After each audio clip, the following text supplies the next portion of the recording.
we're headed back to Dallas from San Antonio. Awesome weekend in San Antonio for the competition. It was my last competition of the season. It was just 2 shows, but I put a lot into these 2 shows. And we dug out so much that I actually had ripped glutes. I've never had ripped glutes before. I've never been dry and full and just nailed a peak before, and that's on me. So I was really prepared. Had a really, had a decent off season structured. I didn't stray too far, and the proof was in the pudding. Miles ahead of what I've ever produced in terms of my physique. Won my class, which is really big. It's a huge accomplishment, and I could get into this one.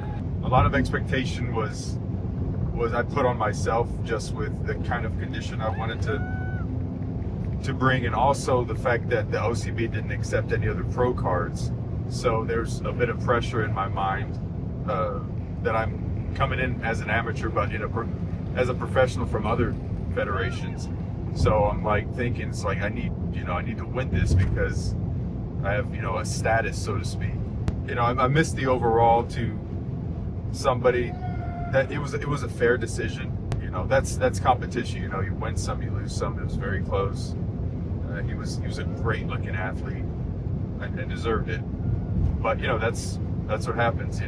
And if it forces you to really look at yourself. And if I'm being honest, my standard, I need to bring up certain things to be content with okay, I absolutely gave everything, and my proportions and my structure is what I wanted to present.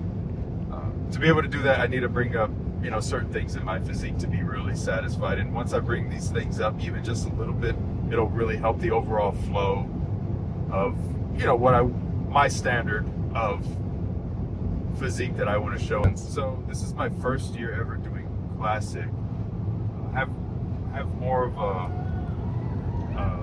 longer limbs, longer muscle bellies, and I'm just much taller competitor. So I wanted to give that a shot.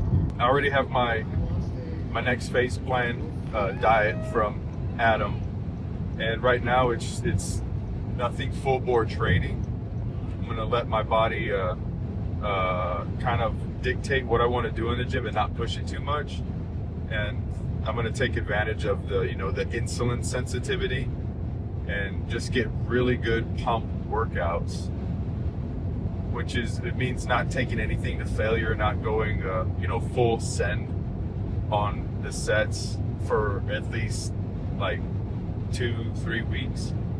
And then once my calories have been at a baseline and everything's kind of normalized, and the peak week stresses of the body is off and I'm getting good sleep, then I'll start to crank up the intensity and start training to where I can improve on my upper back, my shoulders, my glutes, my quad sweep. And that's the exciting part, because you formalize a plan. In my case, I have a coach, and he's very in tune with nutrition and training. So we get a plan going to get these things improved and to set us up for the next time we cut down.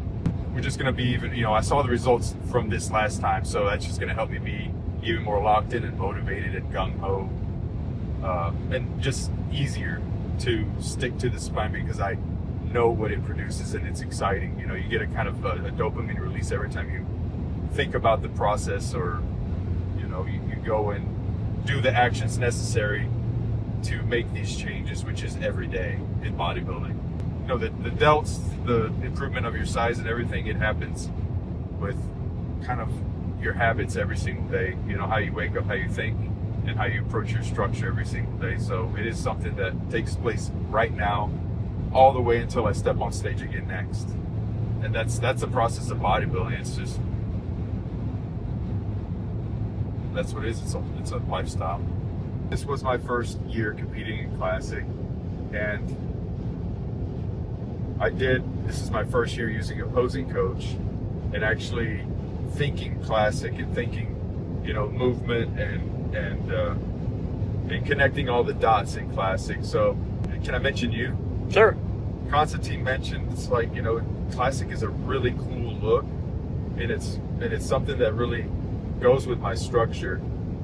And there's something really interesting about it too that I haven't really kind of fully clicked with, even though I won my class. I think there's something I can further develop. So I'm going to stick with it and still make those improvements that I talked about, which will help the overall flow and aesthetics of my physique, and just dig in and really, really do the classic thing 100% this next year.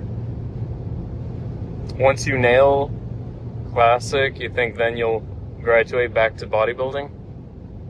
If I nail, once I nail classic, am I going to graduate or shift or go back into the bodybuilding category? Who knows?